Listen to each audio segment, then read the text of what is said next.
إن الحمد لله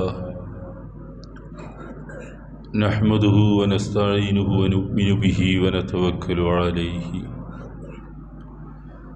ونعوذ بالله من شرور أنفسنا ومن سيئات أعمالنا من يهده الله فلا مضل له ومن يضلل فلا هادي له وأشهد أن لا إله إلا الله وأشهد أن محمدا عبده ورسوله أرسله بالهدى ودين الحق ليظهره على الدين كله ولو كره المشركون اللهم صل على محمد وعلى آل محمد كما صليت على إبراهيم وعلى آل إبراهيم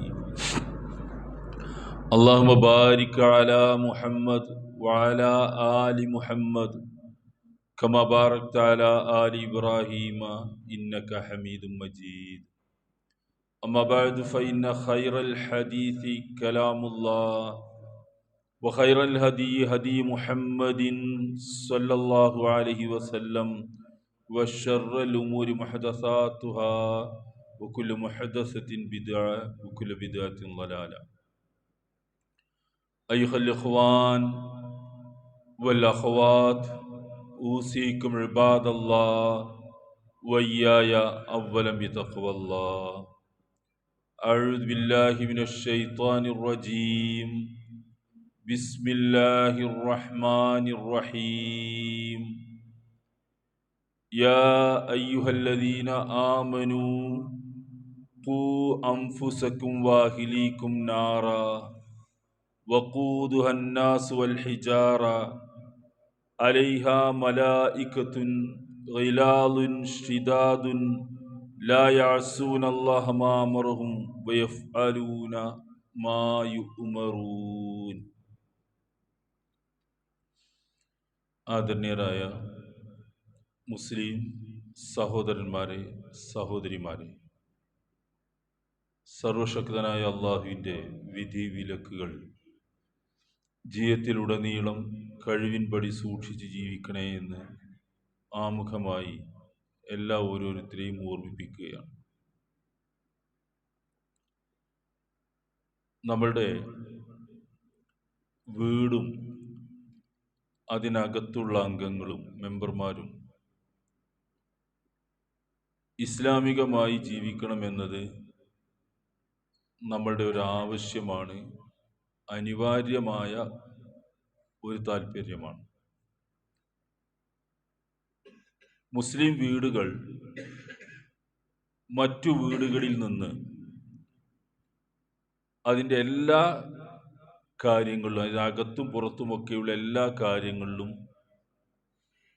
ഒരു ഇസ്ലാമിക അന്തരീക്ഷവും സംസ്കാരവും വെച്ചു പുലർത്തുന്നതാകണമെന്ന് നമ്മൾക്ക് വാശിയും ഷാഠ്യവും ഒക്കെ ആവശ്യമുണ്ട്. അത് വീട് നിർമ്മാണം മുതൽ ഇങ്ങോട്ട് തുടങ്ങുന്നതാണ് ആ കാര്യങ്ങളൊക്കെ. അതിനകത്തുള്ള നമ്മളുടെ ജീവിതവും ആ രീതിയിൽ തന്നെ ആയിരിക്കേണ്ടതുണ്ട്. രണ്ട് തരം വീടുകൾ നമ്മുടെ മുസ്ലിം സമൂഹത്തിൽ നമ്മൾ കാണാൻ കഴിയും. ഒന്ന്, നല്ല ആദർശവും തൗഹീദും മതനിഷ്ഠയും ഒക്കെയുള്ള വീടും കുടുംബവും നമ്മൾക്ക് കാണാം. ഇതിൻ്റെ നേരെ മറുഭാഗത്ത് നിൽക്കുന്ന വീടുകൾ കാണാം. മതബോധമില്ലാത്ത വീട്ടുകാരൻ, വീട്ടുകാരി, അവിടുത്തെ അംഗങ്ങൾക്കും അതിനൊരു താല്പര്യവുമില്ല. അതിന് പുറമെ എല്ലാ തരത്തിലുള്ള അന്ധവിശ്വാസങ്ങളും അതിനകത്ത് നിറഞ്ഞു നിൽക്കുകയും ചെയ്യും. പരിഷ്കാരികളായിട്ട് പോകുന്നവരുടെ ജീവിതം വേറൊരു തലത്തിലാണ്, എല്ലാ പുതുമയുടെയും കൂടെ പോകും. അതല്ലാതെ മതത്തിൻ്റെ ആളുകളാണെന്ന് ധരിച്ചുകൊണ്ട് തന്നെ സകല ശിർക്കും ഖുറാഫാത്തും അന്ധവിശ്വാസങ്ങളും ഒക്കെ വീട്ടിനകത്ത് വെച്ച് പുലർത്തുന്ന വീടുകളും നമ്മുടെ നാട്ടിലൊക്കെ കാണാൻ കഴിയും. നമ്മുടെ തൗഹീദ് ആദർശമുള്ള ആളുകളിലും ഇത്തരം ചില അന്ധവിശ്വാസങ്ങളൊക്കെ നാട്ടിൻ്റെയും സാഹചര്യത്തിൻ്റെയും ഒക്കെ സ്വാധീന ഫലമായിട്ട് നിലനിൽക്കുന്നു നമ്മൾ കാണാൻ കഴിയും. ഇതൊക്കെ ഒരു ഇസ്ലാമികമായ അന്തരീക്ഷത്തിലേക്ക് മാറ്റണം. ഇസ്ലാം അത് ഉദ്ദേശിക്കുന്നുണ്ട്. നബിമാരുടെ ജീവിതത്തിലും ഒക്കെ നമ്മൾക്കത് കാണാൻ കഴിയും. ഇബ്രാഹിം നബി അലൈഹി ഇസ്ലാമിന്റെ ഒരു വാക്ക് ശ്രദ്ധിച്ചു നോക്കുക. അദ്ദേഹത്തിന്റെ ഒരു പ്രാർത്ഥന, തൗഹീദുള്ള കുടുംബമാകാൻ വേണ്ടി. വീട്ടിലെ അംഗങ്ങളൊക്കെ നല്ല തൗഹീദുള്ളവരാകണം. വൈദ് ഖാല ഇബ്രാഹിം റബ്ബി ജഅൽ ഹാദൽ ബലദ ആമിനൻ വജ്നുബിനി വബനിയ അൻ നഅ്ബുദൽ അസ്നാം. ഇബ്രാഹിം നബി അലൈഹി ഇസ്ലാം പ്രാർത്ഥിക്കുന്നത് ആദ്യം മക്ക രാജ്യം നിർഭയമാകാൻ വേണ്ടിയാണ്. അവിടെയാണ് അദ്ദേഹത്തിന്റെ ഭാര്യയും കുട്ടിയൊക്കെ കൊണ്ടുപോയിട്ടത്. കഅബ അവിടെയാണ്, അത് സുരക്ഷിതമാകണം. രണ്ടാമത് അദ്ദേഹം പറയുന്ന കാര്യം വജ്നുബിനി വബനിയ അൻ നഅ്ബുദൽ അസ്നാം. പടച്ചവനെ, എന്നെയും എൻ്റെ മക്കളെ ചേർത്താണ് ഇബ്രാഹിം നബി അലൈഹി ഇസ്ലാമിയുടെ എല്ലാ പ്രാർത്ഥനയും ഉള്ളത്. എന്നെയും എൻ്റെ മക്കളെയും വിഗ്രഹാരാധനയിൽ നിന്ന് നീ രക്ഷപ്പെടുത്തണേ എന്നാണ്. റബ്ബി ഇന്നഹുന്ന അദ്ലൽന കസീറൻ മിനന്നാസ്. തുടർന്ന് അദ്ദേഹം പറയുന്നത്, ഈ വിഗ്രഹങ്ങൾ ധാരാളം ആളുകളെ വഴി പിഴപ്പിച്ചിട്ടുണ്ട്, അതുകൊണ്ട് നീ രക്ഷപ്പെടുത്തണേ എന്നാണ്. നോക്ക്, ഇബ്രാഹിം നബി അലൈഹി ഇസ്ലാമാണ് ഈ പ്രാർത്ഥിക്കുന്നത്. ഇബ്രാഹിം നബിയുടെ ചരിത്രത്തിൽ ഏറ്റവും തിളങ്ങി നിൽക്കുന്ന ഒരു ഭാഗം നമ്മൾക്കറിയാം. അവരുടെ ആരാധ്യ വസ്തുക്കളായ വിഗ്രഹങ്ങളെ തച്ചുടച്ച് കാണിച്ചു കൊടുത്തൊരു നബിയാണ് അദ്ദേഹം. നിങ്ങളുടെ ദൈവങ്ങളൊക്കെ ഞാൻ അടിച്ചാൽ ഉടയുന്ന നിസ്സഹായരായ ദൈവങ്ങൾ, ഒന്നും ചെയ്യാൻ കഴിയാത്ത ശില്പങ്ങളാണ് എന്ന് കാണിച്ചു കൊടുത്ത ഇബ്രാഹിം നബി അലൈഹി ഇസ്ലാം പ്രാർത്ഥിക്കുമ്പോൾ പറയുന്നത്, പടച്ചവനെ, എന്നെ ആ വിഗ്രഹങ്ങൾ ആരാധിക്കുന്ന കൂട്ടത്തിലേക്ക് പെടുത്തരുത് എന്ന്. അത്ര തൗഹീദിൽ നിഷ്ഠ ഉണ്ടായിരുന്ന ഇബ്രാഹിം നബിക്ക് പേടി ശിർക്ക് ചെയ്തു പോവുമോ എന്ന്. തന്നിലേക്ക് മാത്രമല്ല വബനിയ, എൻ്റെ മക്കളെയും അങ്ങനെ രക്ഷപ്പെടുത്തണേ എന്നാണ്. നോക്ക്, നമ്മുടെ പ്രാർത്ഥനയിലും അത് വരണം. ആ അന്തരീക്ഷം വീട്ടിനകത്ത് ഉണ്ടാക്കുകയും വേണം. എന്ന് മാത്രമേ നമ്മുടെ പ്രാർത്ഥനയിൽ മക്കളുടെ ദീനിന് വേണ്ടി പ്രാർത്ഥിക്കണം. നമ്മൾ മക്കളുടെ ഒരു കാര്യത്തിന് ഒരുപാട് കാര്യങ്ങൾക്ക് വേണ്ടി പല സന്ദർഭങ്ങളിലൊക്കെ പ്രാർത്ഥിക്കുന്നവരാണ് നമ്മളെല്ലാവരും. നമ്മൾക്കൊക്കെ ഉള്ള വലിയ ആശങ്ക ആ വിഷയത്തിലാണ്. അവരുടെ ജോലി, വിവാഹം, കുടുംബം, സമ്പത്തൊക്കെ പ്രാർത്ഥിക്കാം. പക്ഷെ ഏറ്റവും അധികം ഊന്നി നിൽക്കേണ്ട ഒരു ഭാഗം, നമ്മുടെ മക്കളൊക്കെ തൗഹീദുള്ളവരും മതവും സംസ്കാരവും ഒക്കെ വെച്ചു പുലർത്തുന്നവരുമാകണം എന്ന പ്രാർത്ഥന നിർബന്ധമായിട്ട് നമ്മൾക്ക് വേണം. അത് അള്ളാഹു സ്വീകരിക്കും മക്കളുടെ കാര്യത്തിൽ മാതാപിതാക്കൾ പ്രാർത്ഥിച്ചാൽ. അതുകൊണ്ട് ആ പ്രാർത്ഥന നിർബന്ധമായിട്ടും വേണം. അതാണ് ഒരു ഭാഗം. തൗഹീദുള്ള മക്കളായിട്ടും കുടുംബമായിട്ടും ജീവിക്കണം. ഷിർക്ക് വീട്ടിന്റെ അകത്തേക്ക് കയറി വരരുത്. നോക്കൂ, ലുക്മാൻ റളിയല്ലാഹുവിന്റെ ഉപദേശം ഖുർആൻ ഒരുപാട് എടുത്തു പറഞ്ഞിട്ടുണ്ട് സൂറത്ത് ലുക്മാനിൽ. അല്ലെ, അദ്ദേഹം പറയുന്ന ഒരു കാര്യം നോക്കൂ നിങ്ങൾ. വൈദ് ഖാല ലുക്മാൻ ലിബ്നിഹി യാ ബുനയ്യ ലാ തുശ്രിക് ബില്ലാഹ് ഇന്നശ്ശിർക ലദുൽമുൻ അളീം. ഇബ്രാഹിം നബി ലുക്മാൻ റളിയല്ലാഹു അൻഹു തന്റെ മകനെ ഉപദേശിക്കുകയാണ്. ബാപ്പ മകനെ ഉപദേശിക്കുകയാണ്. ബാപ്പയാണ് മക്കളെ ഉപദേശിക്കേണ്ട. ആ കാര്യത്തിൽ എന്താ ഉപദേശിക്കുന്നത്? പല കാര്യങ്ങളും പറയാനുണ്ട്. പക്ഷെ ഖുർആൻ എടുത്തു പറഞ്ഞു നോക്കും ഒരു ഭാഗം, പലതും വേറെയും പറഞ്ഞു. അതിലൊന്ന് പറയുന്നത് ലാ തുശ്രിക് ബില്ലാ, കുഞ്ഞു മോനെ, യാ ബുനയ്യ എന്ന് വിളിക്കുക, സ്നേഹത്തോടു കൂടിയുള്ള വിളിയ. ലാ തുശ്രിക് ബില്ലാ, നീ അള്ളാഹുവിൽ പങ്കു ചേർക്കരുത്. അങ്ങനെ ബാപ്പ മക്കളോട് പറയേണ്ടതുണ്ടോ? പറയണമെന്നാണ്. അതാണ് നമ്മുടെ ആദർശം, അതാണ് ദീന്. തൗഹീദ് വിട്ട് കുട്ടികൾ പോയാൽ, മക്കൾ പോയാൽ നമ്മളുടെ ജീവിതം നിരർത്ഥകമായി, അർത്ഥശൂന്യമായി. നമ്മുടെ മക്കളൊക്കെ തൗഹീദ് വിട്ട് ദീൻ വിട്ടു പോയാൽ നമ്മൾ എന്താണ് ഈ സമ്പാദിക്കുന്നത്? പിന്നെ യാ ബുനയ്യ ലാ തുശ്രിക് ബില്ലാ, മോനെ നീ ശിർക്ക് ചെയ്യരുത്. ഇന്ന ശിർക ലദുൽമുൻ അളീം, ശിർക്ക് അതീവ ഗൗരവമായ കുറ്റമാണ്, അതീവ ഗൗരവമായ അക്രമമാണ് ശിർക്ക്.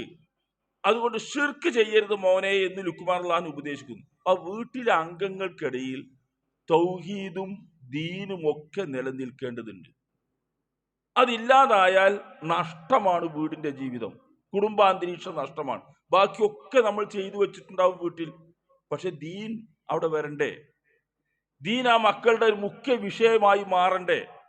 വീട്ടിനകത്ത് ഖുർആൻ പാരായണവും ദിക്റും ദ്വാകളും മതവും നമസ്കാരവും ഒക്കെ നടക്കണ്ടേ? അപ്പോഴല്ലേ വീട്ടിലെ അന്തരീക്ഷം നിലനിൽക്കൂ. അത് മാത്രം പുറത്തു പോവുകയും ബാക്കിയൊക്കെ വീട്ടിൽ സജ്ജീകരിക്കുകയും ചെയ്താൽ പോരാ. മതം അവിടെ നിലനിൽക്കണം എന്ന നിഷ്ഠ മാതാപിതാക്കൾക്ക് വേണം, വീട്ടുകാർക്ക് വേണം. അതാണ് ഈ ഖുർആൻ. നോക്കി, നിങ്ങൾ ഒരു കാര്യം കൂടെ നോക്കൂ. നിങ്ങൾ ഈ യാക്കൂബ് നബി മരണാസന്നനായി. അദ്ദേഹം തന്റെ മക്കളെ വിളിച്ച് ചോദിക്കുന്ന ഒരു സംഭവം ഖുർആൻ. ഇത് ഹലറ യാക്കൂബുൽ മൗത്ത്, മരണാസന്നായി കിടക്കുന്ന സമയത്ത് അദ്ദേഹം പറയാം, മാ തഅ്ബുദൂന മിൻ ബഅദി, മക്കളെ, യാക്കൂബ് നബി തന്റെ മക്കളെ വിളിച്ച് പറയാണ്, മക്കളെ, എന്റെ കാലശേഷം നിങ്ങൾ ആരെയാണ് ആരാധിക്കുന്നത്?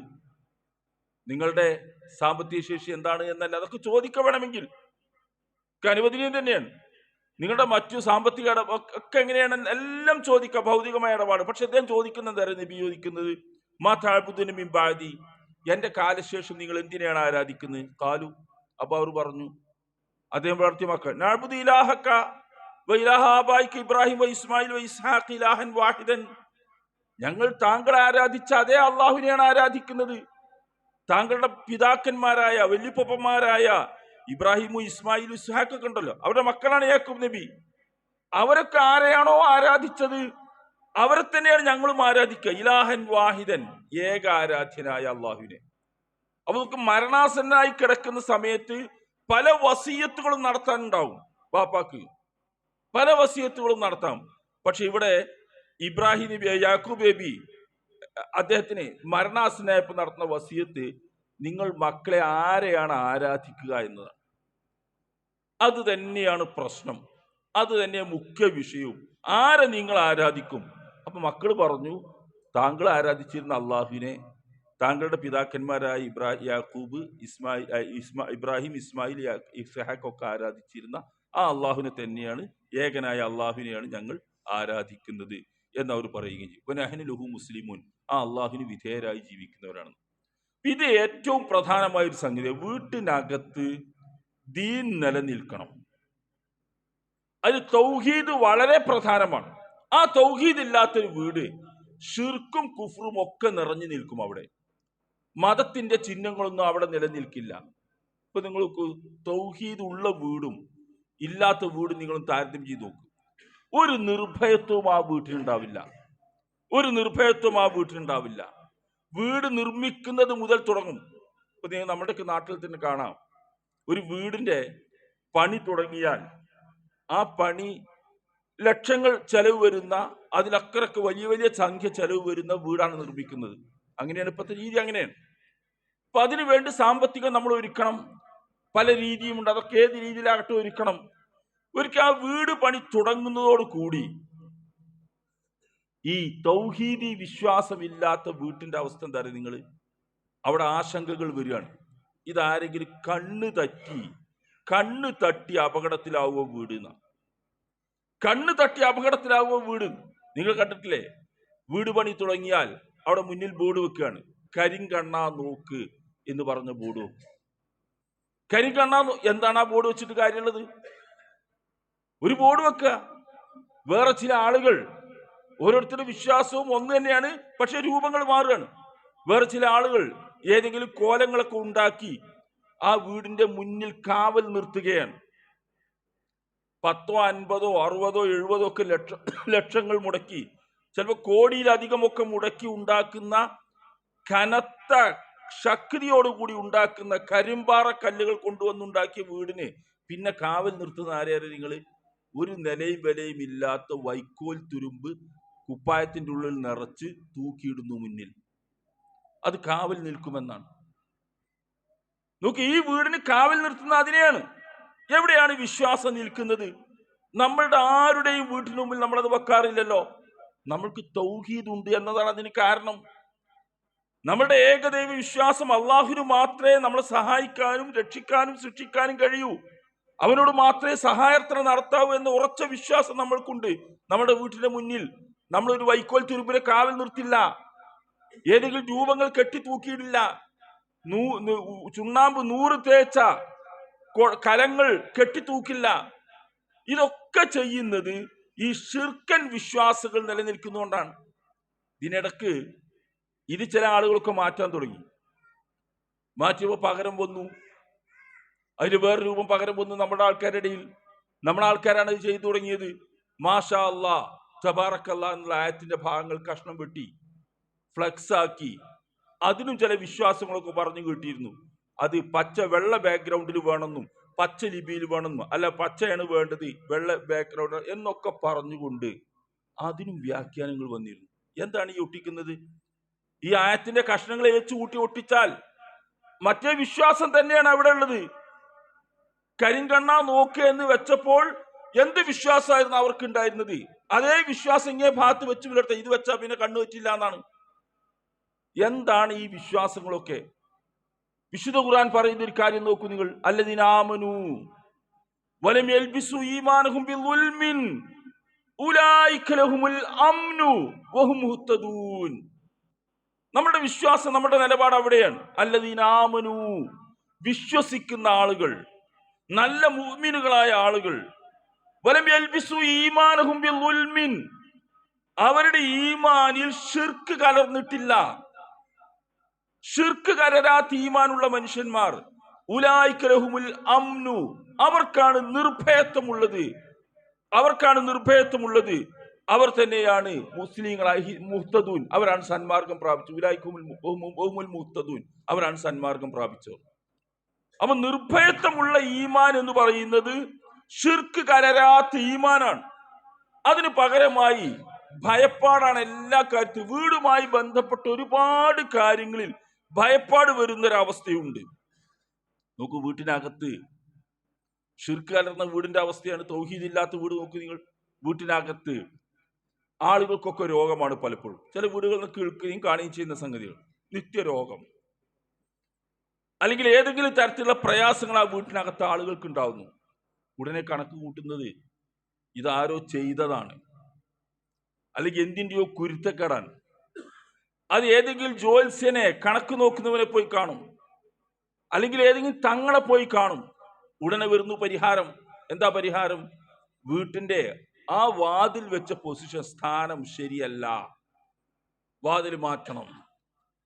അതിന്റെ വാഷ്റൂം ബാത്റൂം നിൽക്കുന്ന ഭാഗം ശരിയല്ല, അത് അങ്ങേ ഭാഗത്തേക്ക് മാറ്റണം. മുന്നിൽ നിൽക്കുന്ന ആ മരമാണ് പ്രശ്നം. എന്ത് പ്രശ്നം? മരം. ഇതേപോലെ ഈ വീടുണ്ടാക്കിയ ആൾ ഈ വിശ്വാസത്തിലുള്ള ആളാണ്. ഇപ്പോൾ അയാൾക്ക് വരുന്ന പരിഭവം തീർക്കാൻ പറയുന്നത് അയാളുടെ വീടിന്റെ ഷേപ്പൊക്കെ മാറ്റണം എന്നാണ്. വീടുണ്ടാക്കിയപ്പോൾ ഇങ്ങനത്തെ ആളുകൾ കണ്ടുതന്നെയാണ് ഇയാൾ വീടുണ്ടാക്കിയത്. അപ്പൊ പറഞ്ഞത് ഇങ്ങനെയാണ് ഉണ്ടാക്കേണ്ടതെന്നാണ്. നിങ്ങൾ ആലോചിച്ച് നോക്കൂ. ഉണ്ടാക്കുമ്പോൾ കണ്ട ജ്യോത്സ്യനും തങ്ങളും ആശാരിയും ഒക്കെ തന്നെയാണ്. ഉണ്ടാക്കി കഴിഞ്ഞ് അവിടെ പ്രശ്നം ഉണ്ടാവുമ്പോൾ ഇതൊക്കെ അങ്ങോട്ട് മാറ്റണം ഇങ്ങോട്ട് മാറ്റണം എന്ന് പറയുന്നത് രണ്ടു ഒരേ ആൾക്കാരാണ്. രണ്ടിനും ആർക്കും അതിന്റെ ഫീസ് കൊടുക്കണം. ആ ഫണ്ട് അവർക്ക് കിട്ടും, പൈസ അവർക്ക് കിട്ടും. ഇവന്റെ വീട് നന്നാക്കി ഉണ്ടാക്കിയ വീട് കോലക്കേടായിട്ട് മാറും, ഇവന്റെ സോക്കേടായിട്ട് മാറൂല. ഇത് ഈ രൂപത്തിൽ അന്ധവിശ്വാസങ്ങൾ വീടുമായിട്ട് ബന്ധപ്പെട്ട് നിറഞ്ഞു നിൽക്കും നമ്മുടെ വീട്ടിൽ. നമ്മുടെ തൊട്ടടുത്ത് ഒരു വീട്ടിലെ അംഗങ്ങൾ ഒരു വാഹനാപകടത്തിൽ മരിച്ചു. ഒരു 4-5 പേർ ഒന്നിച്ചൊരു അപകടത്തിൽ മരിച്ചു. അങ്ങനെയൊക്കെ സംഭവിക്കാറുണ്ട്, അപകടത്തിൽ മരിക്കുന്നൊക്കെ. ആ സംഭവം നടന്നപ്പോൾ ഒരു വീട്ടിലെ അംഗങ്ങൾ ഒന്നായിട്ട് മരിച്ചു പോവല്ലേ, കുറച്ച് 1-2 മാത്രം ബാക്കിയായി. ആളുകളുടെ സംസാരമായി. ഇത്തരം ആളുകളെ സമീപിച്ചു. എന്താ ഇതിന് കാരണം? കാരണം അന്വേഷിച്ചപ്പോൾ ആ വീടിന്റെ സ്ഥാനം ശരിയല്ല എന്നാണ്. വീടിന്റെ സ്ഥാനം ശരിയല്ല എന്നാണ് പറഞ്ഞത്. വീടുണ്ടാക്കിയപ്പോൾ ഇങ്ങനെ ആളുകളെ സമീപിച്ചിരുന്നു. അപ്പൊ നല്ല സ്ഥാനത്താണ് പറഞ്ഞു കൊടുത്തത്, അതേ സ്ഥാനം ഉണ്ടാക്കിയത്. അപകടം പറ്റിയപ്പോൾ വീടിന്റെ സ്ഥാനം ശരിയല്ല എന്ന് അവർ തന്നെയാണ് പറയുന്നത്. രണ്ടും ഒരേ കൂട്ടരാണ് പറയുന്നത്. വീടിന്റെ സ്ഥാനവും വീട് നിൽക്കുന്നതുമായിട്ട് അപകടത്തിന് എന്ത് ബന്ധമുള്ളത്? ഇപ്പോഴും ആ വീട് ഒഴിഞ്ഞു നിൽക്കുന്നു, അവിടെ ആൾപ്പാർപ്പില്ല ആ വീട്ടിൽ. കാരണം ആ വീടിന്റെ സ്ഥാനം ശരിയല്ല, ലക്ഷണക്കേടാണ് ആ വീട്. അതിനകത്ത് നിന്നാൽ രോഗമുണ്ടാകും, അതിനകത്ത് താമസിക്കുന്നവർക്ക് സ്വസ്ഥത ഉണ്ടാവില്ല. പാതിരാവിൽ വന്ന് ആരൊക്കെയോ മുട്ടുന്നു, ആരൊക്കെയോ വിളിക്കുന്നു, ഉറക്കത്തിൽ കാണുന്നു, അതിന് ജ്യോത്സ്യനെ കാണുന്നു, തങ്ങളെ കാണുന്നു, ഏലസ് കിട്ടുന്നു, ഉറുക്ക് കിട്ടുന്നു. അങ്ങനെ എല്ലാ ശിർക്കൻ പരിപാടികളും നടക്കുന്നു. ആ വീട് ആൾപ്പാർപ്പില്ലാതെ നിൽക്കുന്നു. കാരണം അതിനകത്ത് താമസിച്ചാൽ അപകടമാണ്. എന്താണ് ഈ അപകടം? ചില ആളുകൾ കുതന്ത്രമായിട്ട് ഉപയോഗിക്കാറുണ്ട്. ഇത്തരം പ്രശ്നങ്ങൾ വരുത്തി തീർത്ത് വീട് കുറഞ്ഞ വിലക്ക് വിറ്റ് കിട്ടാൻ വേണ്ടി, ലാഭത്തിന് വാങ്ങാൻ വേണ്ടി ഇത്തരം കുതന്ത്രങ്ങൾ ഉപയോഗിക്കാറുണ്ട്. ഇത് ഉപയോഗിക്കുന്നതിൻ്റെ ഇടക്ക് ഈ വീടുകളൊക്കെ ഇങ്ങനെ ഒഴിഞ്ഞു കിടക്കുന്നത് ഇത്തരം മൂഢവിശ്വാസത്തിന്റെ, അന്ധവിശ്വാസത്തിന്റെ ഫലമാണ്.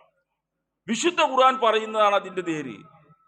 അല്ലദീന ആമനൂ വലം യൽബിസു ഈമാനഹും ബിളുൽമിൻ ഉലൈക ലഹുമുൽ അംനു. ശിർക്ക് കലരാത്ത, അള്ളാഹുവിനെ മാത്രം പ്രാർത്ഥിക്കുന്ന, വിശ്വസിക്കുന്ന, അവനെ തവക്കുലാക്കി ജീവിക്കുന്ന ആളുകൾക്ക് ഉലൈക ലഹുമുൽ അംനു, അവർക്ക് നിർഭയത്വമുണ്ട്. മനസ്സിന് ഒന്നിനെയും പേടിക്കാതെ ധൈര്യമായിട്ട് ജീവിക്കാൻ കഴിയും. അതിന് പകരമായിട്ട് ഈ രീതിയിൽ വീടുമായിട്ട് ബന്ധപ്പെട്ട് നിൽക്കുന്ന ഇത്തരം രോഗങ്ങളും അപകടങ്ങളും ഒക്കെ ഈ പൈശാചികമായ തോന്നലുകളാണ്. പിശാച് നമ്മളുടെ വീടിലൊന്നും ചെയ്യില്ല. നമ്മൾ നല്ലപോലെ മനസ്സിലാക്കുക കാര്യങ്ങൾ. ജിന്നും പിശാചും ഒന്നും നമ്മളുടെ വീടുമുൽ തൊട്ടൊന്നും ചെയ്യില്ല. നമ്മളുടെ ശരീരത്തിൽ ഒന്നും ചെയ്യില്ല. അതിനുള്ള ഒരു ശക്തിയും അതിനില്ല. ഉണ്ട് എന്ന് പിശാച് പോലും അവകാശപ്പെട്ടിട്ടില്ല, ജിന്നും അവകാശപ്പെട്ടിട്ടില്ല. പിന്നെ പിശാചിന്റെ മുഖ്യമായ തൊഴിൽ അത് ഭംഗിയായിട്ട് നിർവഹിക്കുന്നുണ്ട്. അല്ലദീ യുവസ്വിസു ഫീ സുദൂരിന്നാസ്, മനുഷ്യ മനസ്സുകളിൽ ദുർബോധനം നടത്തുന്നു, തെറ്റിദ്ധാരണകൾ ഉണ്ടാക്കുന്നു, വസ്വാസുകൾ ഉണ്ടാക്കുന്നു. നമ്മുടെ മനസ്സിൽ ഉണ്ടാക്കുന്ന വസ്വാസിന്റെ ഫലമായിട്ട് നമ്മളെ കൊണ്ട് ഇതൊക്കെ ചെയ്യിക്കാൻ പിശാചിന് കഴിയും, ജിന്നിന് കഴിയും. ജിന്ന് വർഗത്തിൽപ്പെട്ടവനാണ് പിശാച്. ആ പിശാചിന് അതൊക്കെ കഴിയും. അല്ലാതെ നമ്മുടെ വീടിൽ തൊട്ട് കളിക്കില്ല. നമ്മുടെ ശരീരത്തിൽ ഒന്നും ചെയ്യാൻ കഴിയില്ല. നമ്മുടെ കൈകൾ പിരിക്കാനോ തിരിക്കാനോ ചലിപ്പിക്കാനോ കഴിയില്ല.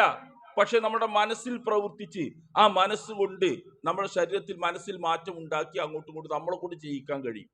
അതാണ് പിശാചിന്റെ പണി. അതല്ലാതെ പിശാച് ഒരിക്കലും നമ്മുടെ വീട്ടിലൊന്നും ചെയ്യുന്നില്ല. നമ്മുടെ വസ്വാസുകളാണ് ഇതൊക്കെ. അതിന് ചികിത്സിക്കുകയാണ്. പിന്നെ ഏലസ് കെട്ടിയിട്ടും മന്ത്രം ജപിച്ചിട്ടും ഉറുക്ക് കെട്ടിയിട്ടും അരയിലും കഴുത്തിലും ഭുജങ്ങളിലും ഒക്കെ കെട്ടുന്നു കറുത്ത നൂലുകൾ. നോക്കൂ, നമ്മുടെ ആളുകളുടെയൊക്കെ കഴുത്തിൽ കാണാം ഇത്, കയ്യിൽ കെട്ടുന്നത് കാണാം കറുത്ത നൂലുകൾ, അരയിൽ കാണാം, ഭുജങ്ങളിൽ കാണാം. അവിടെ ഒക്കെ കെട്ടുന്നത് ഇത്തരം പ്രശ്നങ്ങൾ ആ വീട്ടിൽ ഇല്ലാതിരിക്കാൻ വേണ്ടി. രോഗം, അസുഖം എന്നൊക്കെ പറഞ്ഞ് ആ രോഗത്തിനും അസുഖത്തിനും ചികിത്സിക്കണം. ചിലപ്പോൾ ആ വീട്ടിന്റെ അന്തരീക്ഷത്തിൽ അത് ഉണ്ടാകാനുള്ള വേറെ ഭൗതികമായ കാരണങ്ങൾ ഉണ്ടാകാം, അത് മാറ്റാൻ ചികിത്സ. അതല്ലാതെ ഒരു പിശാചും വന്നിട്ട് നമ്മൾക്ക് ഒരു രോഗം ഉണ്ടാക്കൂല, ഒരു ഉപദ്രവം നമ്മൾക്ക് ആ രീതിയിൽ ചെയ്യില്ല. നമ്മൾ ഉണ്ടാക്കുന്ന പ്രശ്നങ്ങളാണ് ഇതൊക്കെ. അതിന് പരിഹാരം ഈ ഉറുക്കും ഏലസും ഒന്നുമല്ല. അത് അള്ളാഹുവിനെ തവക്കുലാക്കി തൗഹീദായിട്ട് ജീവിച്ചാൽ മതി, ഒരു പ്രശ്നം ഉണ്ടാവില്ല. അള്ളാഹുവിനെ മാത്രം തവക്കുൽ ചെയ്ത് അവനെ പ്രാർത്ഥിച്ച് അവനെ അർപ്പിച്ച് ജീവിക്കുന്ന ആളുകൾക്ക് ഒരു ഭയവുമില്ല. ഉലൈക ലഹുമുൽ അംനു വഹും മുഹ്തദൂൻ, അവർക്കാണ് നിർഭയത്വമുള്ളത്. അവർ സന്മാർഗത്തിലാണ്. അത് അവിടുന്ന് അങ്ങോട്ട് വിട്ടാൽ ഈ തരത്തിലുള്ള എല്ലാം ബാധിക്കും. അപ്പൊ നമ്മുടെ വീട് ഇസ്ലാമികമാക്കാൻ നമ്മൾ ശ്രദ്ധിക്കണം. വീട്ടിനകത്തുള്ള അംഗങ്ങളെ നല്ല തൗഹീദുള്ള ആളുകളാക്കണം. ശിർക്ക് കലർന്ന വിശ്വാസമുണ്ടോ അവിടെ ഈ തരത്തിൽ പറഞ്ഞ എല്ലാ കൂടോത്രവും ഏർപ്പാടും ഒക്കെ ഉണ്ടാവും. ഇതിനൊക്കെ കൂടി ചെയ്യുന്ന ഒരു പരിഹാരം മുട്ടറുക്കലാണ്. ഇതൊരു മുട്ടാണ്. ആ മുട്ട അറുക്കണം. അതിന്റെ ആളുകളെ കൊണ്ടുവരും. അതിന്റെ ഫണ്ട് പണം അടച്ചു കൊടുത്താൽ അവർ വരും. നാളികേരം കൊണ്ടുവന്ന് ചെത്തിക്കൂർപ്പിച്ച് ശരിയാക്കി നടുക്ക് വെട്ടി രണ്ടാക്കി പിളർത്തി കാണിച്ച് മുട്ടറുത്തു. നിങ്ങൾ നോക്കൂ, എന്തൊരു വിഡ്ഢിത്താണ് ഈ ചെയ്യുന്നത്. ഒരു നാളികേരം കൊണ്ടുവന്ന് നമ്മൾ ഉമ്മർപ്പടിയിൽ വെച്ച് പൊട്ടിച്ചാൽ അത് രണ്ടായി പിളർന്നു കഴിഞ്ഞാൽ മുട്ടറ്റുന്നൊരു വാദമുണ്ടോ? അങ്ങനെ ഒരു വിശ്വാസമുണ്ടോ നമ്മൾക്ക്? പക്ഷെ നമ്മുടെ ആളുകളിൽ നിലനിൽക്കുകയാണ് ഈ വിശ്വാസം. ഒരു മുട്ടറുക്കലുമില്ല. ഒക്കെ അള്ളാഹുവിന്റെ അടുക്കലേക്കാണ് വിടേണ്ടത് കാര്യം. അതാണ് തൗഹീദ്, അതാണ് തവക്കുൽ, അതാണ് നിർഭയത്വമുള്ള ഈമാൻ. ആ പടച്ചവൻ തീരുമാനിക്കാതെ നമ്മുടെ കാര്യങ്ങൾ ഒന്നും സംഭവിക്കില്ല. ഉലൈക ലഹുമുൽ അംനു, അവർക്കാണ് നിർഭയത്വമുള്ളത്. ആ നിർഭയത്വം നമ്മുടെ വീട്ടിന്റെ കാര്യത്തിൽ, വീട്ടിനകത്ത് അവിടുത്തെ അംഗങ്ങളുടെ കാര്യത്തിൽ വേണം. അതുകൊണ്ട് തൗഹീദുള്ള, നല്ല ഏകദൈവ ആരാധനയുള്ള, പടച്ചവനെ മാത്രം പ്രാർത്ഥിക്കുന്ന ആളുകളായിട്ടാണ് വീടും വീട്ടിന്റെ അംഗങ്ങളും ഒക്കെ മാറേണ്ടത്. ആ കാര്യത്തിൽ നമ്മൾക്ക് നിഷ്ഠയും താല്പര്യമൊക്കെ ഉണ്ടാവുക. അള്ളാഹു അനുഗ്രഹിക്കുമാറാകട്ടെ.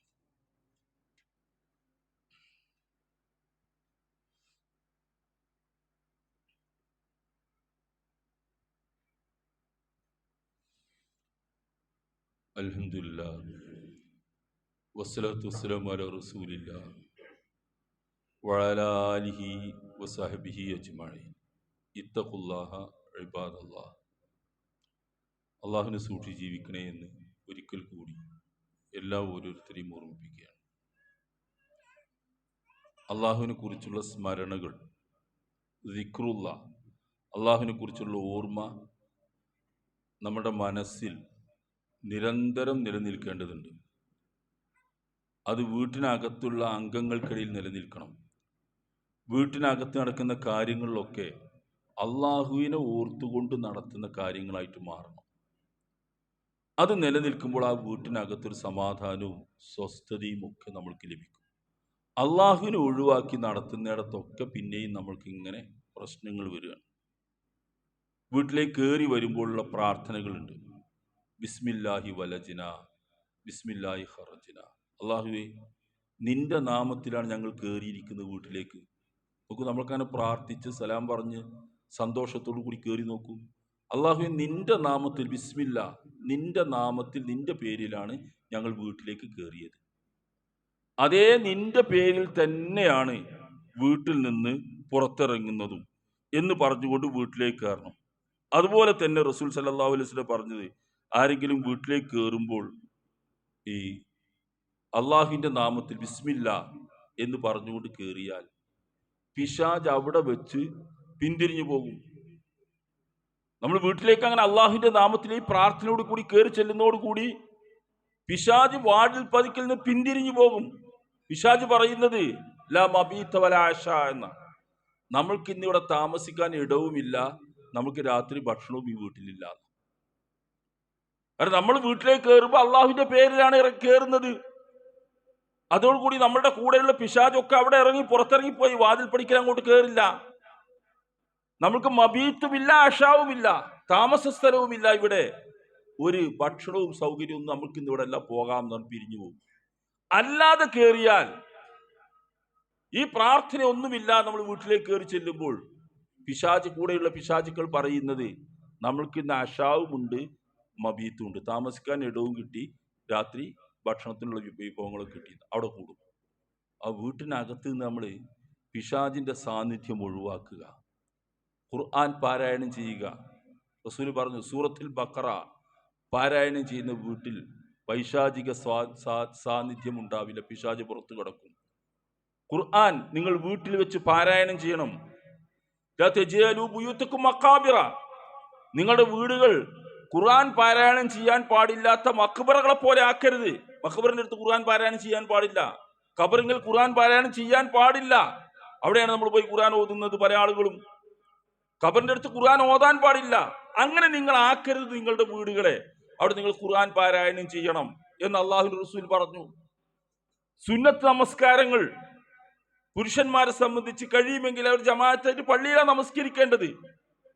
പക്ഷെ സുന്നത്ത് നമസ്കാരങ്ങൾ വീട്ടിൽ വെച്ചാണ് റസൂൽ നമസ്കരിച്ചിരുന്നത്. ആ നമസ്കാരം വീട്ടിൽ നടക്കണം. അത് അള്ളാഹുവിനെ കുറിച്ചുള്ള ഓർമ്മയാണ്, പ്രാർത്ഥനയാണ്. സ്ത്രീകൾ പലപ്പോഴും വീടുകളിലാണ് നമസ്കരിക്കുന്നത്. പള്ളിയിൽ വരാം സൗകര്യപ്പെടുമെങ്കിൽ, വീടുകളിലാണ് നമസ്കരിക്കുന്നത്. അങ്ങനെ നമസ്കാരവും ദിക്റുകളും പ്രാർത്ഥനകളും ഒക്കെ പള്ളിയിൽ നടക്കണം, വീടുകളിൽ നടക്കണം. നോക്കൂ, നമ്മൾ ആരും ശ്രദ്ധിക്കാത്തൊരു ഭാഗം നോക്കൂ നിങ്ങൾ. ഉത്ബാൻ ഇബ്നു മാലിക് എന്ന് പറയുന്ന ഒരു സഹാബി, അദ്ദേഹം പള്ളിയിൽ നമസ്കാരത്തിന് എത്തുന്നു കൊടുക്കുന്ന ആളായിരുന്നു. അദ്ദേഹത്തിന്റെ ഭാഗത്ത് അദ്ദേഹത്തിന് കാഴ്ചക്കുറവ് വന്നു. പ്രായം ചെന്നപ്പോൾ വല്ലാതെ നടന്ന് പള്ളിയിലേക്ക് എത്താൻ കഴിയാത്ത അവസ്ഥ വന്നു. അപ്പൊ അദ്ദേഹം റസൂലിനോട് വന്ന് പറഞ്ഞു, റസൂലെ, എനിക്കിങ്ങനെ യാത്ര ചെയ്യാൻ, വീട്ടിൽ നിന്ന് പള്ളിയിലേക്ക് നടക്കാൻ കഴിയുന്നില്ല, കൈപിടിക്കാൻ ആളുമില്ല, കാഴ്ചക്കുറവുണ്ട്, മഴയൊക്കെ പെയ്താൽ വഴി മുറിച്ച് കിടക്കാനും എനിക്ക് കഴിയുന്നില്ല. അതുകൊണ്ട് അങ്ങ് വന്നിട്ട്, റസൂലിനോട് അങ്ങ് വന്നിട്ട് എൻ്റെ വീട്ടിൽ ഒരു സ്ഥലത്ത് വന്ന് നിസ്കരിച്ച് കാണിച്ചു തരാം, ഞാൻ അവിടെ പിന്നെ ഒരു നിസ്കാര സ്ഥലമായിട്ട് കണ്ടോളാം എന്നാണ്. റസൂൽ സമ്മതിച്ചു. റസൂൽ സല്ലല്ലാഹു അലൈഹി വസല്ലം അദ്ദേഹത്തിന്റെ വീട്ടിൽ ചെന്നു. കൂടെ അബൂബക്കർ റളിയല്ലാഹു ഉണ്ടായിരുന്നു. റസൂൽ ചെന്നിട്ട് ചോദിച്ചു, അയിന തുഹിബ്ബു അൻ ഉസല്ലി മിൻ ബൈതിക്, നിന്റെ വീട്ടിൽ ഞാൻ എവിടെ നിസ്കരിക്കണം എന്നാണ് നീ ഇഷ്ടപ്പെടുന്നത്? സ്ഥലം കാണിച്ചു കൊടുത്തു. റസൂൽ കയറി 2 റക്അത്ത് നമസ്കരിച്ചു. ആ നമസ്കാരം കഴിഞ്ഞ് സലാം വീട്ടി റസൂൽ പോന്നു. പിന്നെ അദ്ദേഹം ആ സ്ഥലം ഒരു നിസ്കാര സ്ഥലമായിട്ട് പരിഗണിച്ചു. നമ്മുടെ ഭാഷയിൽ പറഞ്ഞ റസൂലൊന്ന് ഉദ്ഘാടനം ചെയ്ത് കാണിച്ചു കൊടുത്തു ആ സ്ഥലം. ഈ നമസ്കാരത്തിന് വേണ്ടി വീട്ടിനകത്തൊരു പള്ളി. ഇമാം പണ്ഡിതന്മാർ ഫത്തുൽ ബാരിലൊക്കെ ഇതിൽ പറയുന്നിടത്ത് അങ്ങനെ പറയുന്നു. നമ്മളുടെ വീട്ടിനകത്ത് ആവശ്യമുള്ള നമസ്കാരങ്ങൾ, സുന്നത്ത് നമസ്കാരങ്ങൾ വീട്ടിലെ അംഗങ്ങൾക്ക് ചിലപ്പോൾ അവിടെ നിസ്കരിക്കേണ്ടി വരും. അങ്ങനെയുള്ള ആളുകൾക്ക് ഒരു വീട്ടിനകത്തൊരു പള്ളി, ഒരു സ്ഥലം സംവിധാനിക്കണം എന്നാണ്. അത് നബിയുടെ ചര്യയാണ്. ഈ ഹദീസിന്റെ അടിസ്ഥാനത്തിലാണ് പണ്ഡിതന്മാർ പറയുന്നത്. വീടുണ്ടാക്കുമ്പോൾ നമസ്കരിക്കാൻ പറ്റുന്ന ഒരു ഏരിയ കൂടി മാറ്റി വെക്കണം, സ്ഥലം കരുതി വെക്കണം എന്നാ. അപ്പൊ അവിടെ നമസ്കാരം നടക്കും. ആ വീട്ടിലുള്ളവർക്ക് നമസ്കാരം ഗൗരവമായിട്ട് കാണും. ഇത് ഇങ്ങനെയുള്ള ആവശ്യത്തിന് വേണ്ടിയാണ്. അതല്ലാതെ വീട് ഉദ്ഘാടനം ചെയ്യുമ്പോൾ കുടിയിരിക്കലിന് നമസ്കാരം വീട്ടിലില്ല, അത് നമ്മൾ ഉണ്ടാക്കിയതാ. ഈ നിസ്കാരം ഇങ്ങനെയാണ്. അങ്ങനെ റസൂൽ മാതൃക കാണിച്ചത്. നമ്മൾ ഇത് ഉണ്ടാക്കുന്നില്ല എന്ന് മാത്രമല്ല, നമ്മളുടെ ഏറ്റവും പുതിയ പരിഷ്കാരം ഒരു വീടുണ്ടാക്കിയാൽ നിസ്കരിക്കാൻ സ്ഥലം എവിടെ ഉണ്ടോ നോക്കുന്നതല്ല, ഒരു ഹോം തിയേറ്റർ സൗകര്യപ്പെടുത്താൻ കഴിയുമെന്നാ നോക്കുക. നിങ്ങൾ ആലോചിച്ച് നോക്കുക, എത്ര എൻ്റെ അകലൊന്ന് ആലോചിച്ച് നോക്കുക നിങ്ങൾ. നമ്മൾ ആലോചിക്കുന്ന നല്ലൊരു ഹോം തിയേറ്റർ അവിടെ ഉണ്ടാക്കാൻ കഴിയുമെന്നാണ്. കുടുംബങ്ങൾക്ക് ഒന്നിച്ചിരുന്ന് ഈ കാണുന്നതൊക്കെ കാണേണ്ട എല്ലാവർക്കും അറിയാം, അതൊക്കെ കാണാം. നിസ്കരിക്കണ ചിന്തയില്ല. അവിടെ പിശാചിന്റെ സ്വാധീനം ഉണ്ടാവും. അവിടെ പിശാചിന്റെ സാന്നിധ്യം വീട്ടിൽ നിന്ന് ഒഴിഞ്ഞു പോവില്ല. നമ്മൾ ഖുർആൻ പാരായണം ചെയ്യുകയും നമസ്കരിക്കുകയും ദിക്റുകളും ദുആകളും ഒക്കെ വീട്ടിനകത്ത് ചെയ്യുമ്പോൾ പൈശാചിക സാന്നിധ്യം വീട്ടിൽ നിന്ന് ഒഴിവാകും. അത് മാതാപിതാക്കൾ ശ്രദ്ധിച്ചാലേ നടക്കൂ. വീട്ടിനകത്ത് നമസ്കരിക്കുന്നതും ഖുർആൻ പാരായണം ചെയ്യുന്നതൊക്കെ ബാപ്പയും ഉമ്മയും ശ്രദ്ധിച്ചാലേ നടക്കൂ. അവർ ശ്രദ്ധിച്ചാൽ വീട്ടിലെ അംഗങ്ങളിലൊക്കെ ഏറെക്കുറെ, പൂർണ്ണമായില്ലെങ്കിൽ ഏറെക്കുറെയൊക്കെ നടത്തിക്കൊണ്ടുവരാൻ നമുക്ക് സാധിക്കും. ഒരു വീട് ഇസ്ലാമികവൽക്കരിക്കാൻ, അതിൻ്റെ എല്ലാ കാര്യങ്ങളിലും ശ്രദ്ധിക്കാൻ, അതിൻ്റെ ഗുണം നമുക്ക് ഇഹലോകത്തും കിട്ടും പരലോകത്തും കിട്ടും. അതുണ്ടാക്കിയെടുക്കാൻ നല്ല തൗഹീദുള്ള വീട്, ഷിർക്കുള്ള വീടല്ല. മക്കളെ ഉപദേശിക്കുക ഷിർക്ക് തയ്യാത്ത തൗഹീദുള്ള ദീനുള്ള വീടാക്കാൻ വേണ്ടി അതിന് ശ്രമിക്കുക. അള്ളാഹുവിൻ്റെ തൗഫീക്ക് നമ്മൾക്ക് എല്ലാവർക്കും അതിന് നൽകി പടച്ചവൻ അനുഗ്രഹിക്കുമാറാവട്ടെ. നമ്മുടെ ജീവിതത്തിലെ ഏറ്റവും വലിയ സമ്പാദ്യമായിട്ട് നമ്മളെല്ലായ്പ്പോഴും കാണുന്നതും കാണേണ്ടതും നമ്മുടെ വീടും കുടുംബവും തന്നെയാണ്. അതിനപ്പുറം വേറെ ഒന്നുമില്ല. ആ സമ്പാദ്യം ഒരു ഇസ്ലാമികമായ രീതിയിലേക്ക് മാറാൻ, നല്ല തൗഹീദും ദീനും ഒക്കെയുള്ള നിർഭയത്വമുള്ള ഒരു കുടുംബമായി മാറാൻ ശ്രമിക്കുക. അള്ളാഹുവേ, നീ ഞങ്ങൾക്ക് അതിന് തൗഫീക്ക് നൽകി അനുഗ്രഹിക്കുമാറാവണം. അല്ലാഹുമ്മ ഗ്ഫിർ ലിൽ മുഅ്മിനീന വൽ മുഅ്മിനാത്ത് വൽ മുസ്ലിമീന വൽ മുസ്ലിമാത്ത് ഇന്നക മുജീബു ദഅവ